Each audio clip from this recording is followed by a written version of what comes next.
consider yourself a trendsetter or a trend follower? Well, probably a trendsetter. I mean, you never want to be a trend follower, but I mean, it could go both sides of things. Because, I mean, if you think about it, at the end of the day, a lot of people are making the same sounds. You know what I mean? It's the same sound. Every single that you hear on the radio, everything that you hear in today's music. But I would say a trendsetter because you don't really hear a lot of reggae rap artists out here today at all. So I did release a single on Kiss 1.7 that was called Turned Up. You know what I mean? And I would say a trendsetter. The trend follower could probably come beneath it a little bit to keep it 100. But most likely a trendsetter.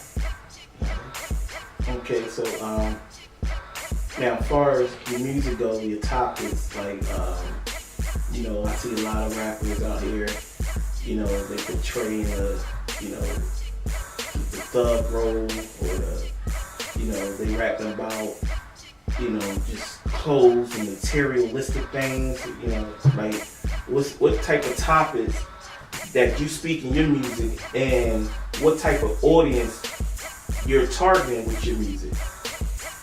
What type of target of audience that I really try to track? Well, I like to attract a lot of audience, a variety, diverse, all. I mean, and to answer your question about the way a lot of people target their music too, I mean, I think that's what you call following the style of music. I think they just sit back, watch TV one day, like, wow, I think it's easy to do that, so I'm gonna just do that as well. And I think that's what a lot of cats are just doing. I mean, I think they just copycat in a way, but they do it in so many different ways where it's not themselves. So it's kind of crazy, man. It's kind of crazy, you know. So I mean, like, what do you rap about? Like, yeah, what I rap about? Well, I rap about everything. Well, because I'm an artist, so whatever I see around me, because I'm a songwriter first. So when I write a single, I always put that on the pen and pad. So whatever I see around me, I put that on the paper and in my music. You know, and I have thugs, all that, all my family straight out Trenchtown, Jamaica, all that's around me. So I don't really need to fake who I am, you know, all that stuff. You don't really need to talk about guns and violence on your music. You can talk about it, but not every record. You know what I mean? It's not, where is that going to take you at the end of the day? Some people want to hear about something that they experienced, and when they hear it, it's like, damn, that one line is like, hey, I did experience that one time. Or you never know what one line could do to somebody, or one verse. So I talk about a lot of things. You know, like the single Turned Up that I released, it was just basically talking about partying, having a good time, just being turned up. What would you do being turned up? You know what I mean? And I talk about everything. I never talk about me selling weed at all. If I ever talk about weed, I always talk about me smoking it, but which is rare. I never talk about me selling it, moving it, none of that. That's cool. Now I ask you, like, what rappers that's out there in the industry that influence you, but what rappers, local rappers, that you feel that should have made it, that haven't got their chance yet? Can you tell me about someone that's locally that you feel should have made it and just haven't got that chance, that kind of inspired you? Well, man, locally, a lot of rappers locally. Well, in Philly, there's a lot of local dudes. I think Quilly Millz, shout out to Quilly Millz, listened to him for a lot of years now. But I watched a lot of his work. I think Quilly Millz should have been picked up from now. I'm not sure if a lot of people know who Quilly Millz is. Philadelphia rapper. He's doing his thing now. A lot of records, a lot of hit records. A lot of local dudes, but I think probably Quilly Millz as of right now. You know what I'm saying? And other local dudes, because what a lot of people do now, they just rely on YouTube and so many different sources that are not really, that are just not going to do something for them. You know, like I believe shows releases once in a blue moon singles on the radio. You know, of course you gotta get radio. Radio ain't really all that, but you gotta release singles on radio. I think that's what's really gonna get people good. You know, and shows. A lot of people rely on YouTube and the SoundCloud, you know, SoundCloud stuff, and that's it. You don't know where your performance is at or nothing like that. But so far as local people, I believe Quilly Millz as of right now. Quilly Millz, straight out of Philly. Cool. Now let's talk about other artists as far as styles. Like there's a lot of artists that come out, they hard, but it seems like, you know, when they cross over, they kind of lose their fan base. I mean, what you think about switching your style or crossing over?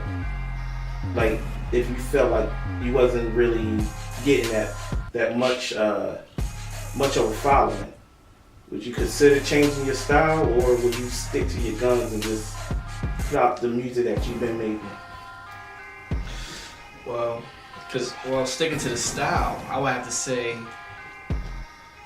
I would say it had to be consistent, and because what you need at the end of the day, you do need your fans, and you need to connect to your fans. You know, you never want to be MIA, not knowing what the fans want. You want to know what your fans want. What do they like? What do they need? You know, what do they like that you do? That's why I say performances. How do they like how you perform, etc., and so forth. And a lot of people do, like you mentioned, a lot of people just fade away from what they're doing. I would have to say that basically it's from the fans, man. You know, they have to connect to their fans. That's their support.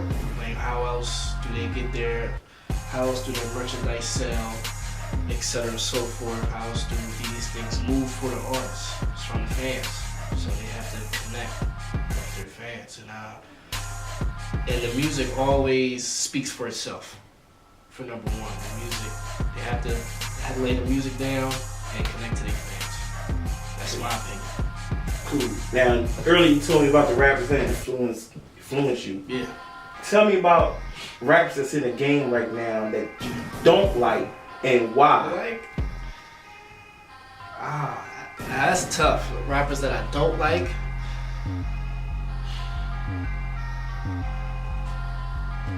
Man, wow, that's a tough one right there. That's a tough one. Well, a lot of rappers that I don't like. That's kind of tough, man. I don't really know any top of the dome, but because the way it is now, definitely now how it is with the music era now, it's flooded with so many different artists and different types of artists. It's like, wow. I don't think I have to, if you point one out, if you ask me an artist, I'll let you know. I don't really know any that I don't like. Because I like a lot of music. Some music is good, but a lot of music is good right now. Alright, as far as albums though, like, do you feel like some artists cheat they fans? Like, they put a lot of, like, filler tracks in, you know what I mean? Okay. You know what I mean? It's like, honestly, you get a lot of artists that come out, they had like 2 singles, the rest of the album is garbage. Like, you know what I mean? They got no substance to it, you know what I mean? So, have you experienced with anybody, like any artist that you normally listen to, like, did they come out with a bad album, you feel like they falling off, what? Well, to answer that question about artists, how they do with their albums, I believe most of the time, man, I think that's what you call trend following. Just releasing 1 or 2 singles, following the EP or the LP, their mixtape, whatever it is. Like, for example, Drake. This dude releases, I would say 4 to 5, let's say 3+ singles.